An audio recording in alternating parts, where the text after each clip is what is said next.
ఇవాళ వచ్చేసి చెనుకూర అంటారు దీన్ని. శనగలతోటి వస్తుంది ఇలా.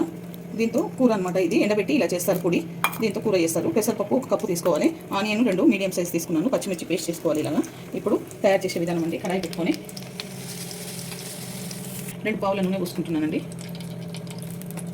నెయ్యి వేసేసుకోవాలి. ఇది వాటర్లో వేసుకొని కడుక్కోవాలండి. ఒకసారి కడుక్కుంటే సరిపోతుంది.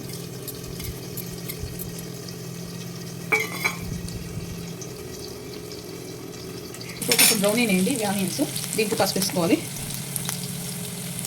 సగం చెంచా పసుపు వేసుకుంటున్నాను. సగం చెంచా అల్లం వెల్లుల్లి పేస్ట్, 1.5 స్పూను సాల్ట్ వేసుకుంటున్నాను. వేసుకొని బాగా కలుపుకోవాలి. ఇప్పుడు ఈ శనగకూర కడుక్కున్నాం కదండి, ఇదంతా వేసేసుకోవాలి. సిమ్లో పెట్టుకోవాలి మంటని.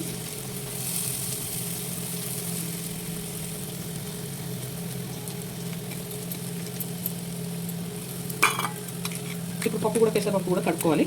కడుక్కొని ఇది కూడా ఒకసారి కడుక్కొని వేసేసుకోవాలి దీంట్లోనే.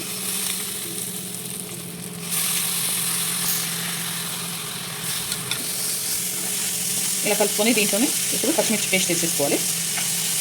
ఇప్పుడు పచ్చిమిర్చి పేస్ట్ వేసేసుకోవాలి. వేసేసుకొని కలుపుకోవాలి.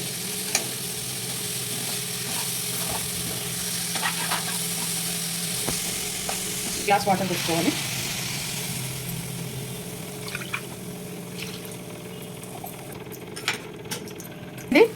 శనగకూర రెడీ అయిపోయింది. ఈ వీడియో కనుక నచ్చితే లైక్ చేయండి, షేర్ చేయండి, కామెంట్ చేయండి, సబ్స్క్రైబ్ చేయండి. చాలా బాగుంటుంది. జొన్న రొట్టెకి అయితే చాలా బాగుంటుంది కూర. మీరు కూడా ట్రై